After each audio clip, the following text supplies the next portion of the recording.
Another attribute that can be useful on occasion is an attribute that tells the test runner to actually execute the test multiple times. So here we have a test class called class with intermittent bug tests, and we're just creating an instance of our system under test and calling the doWork method. If we have a look at the implementation for this system under test, we can see we've got this doWork method, and we're simulating some sort of intermittent bug here, so we'll get an error depending on whether the number of ticks is odd or even. So if we go ahead and run this should do work test, sometimes this test will fail, and sometimes this test will actually pass. So we've got intermittent results here.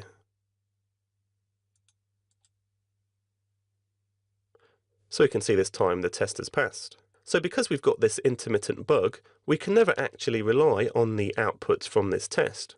Sometimes the test will pass and sometimes the test will fail, which is not a good state of affairs to be in for tests.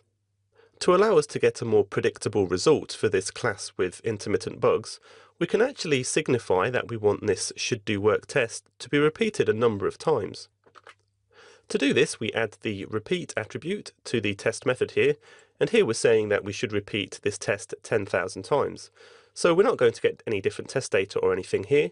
The test runner will simply run this test 10,000 times, and if all 10,000 times pass, then the test will pass, but if any of the 10,000 fail, then the test will fail. So in this way, we're trying to work around the fact that we've got this intermittent bug that we're going to have to fix at some point, by making sure that we always get a test failure, because we're assuming here that the value 10,000 is big enough to always get a test failure. So let's build this and run our test again. So behind the scenes, the test runner has run this test 10,000 times. Because one of those times failed, we're going to get an overall failure. And we can run this test over and over again now, and we're always going to get a failure this time,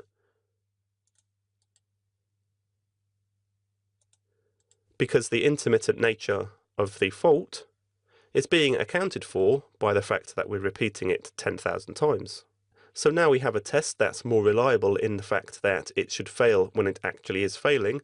We can now go and look at investigating and fixing this bug. Once the bug is fixed, we should go and remove this repeat attribute so it becomes a normal test.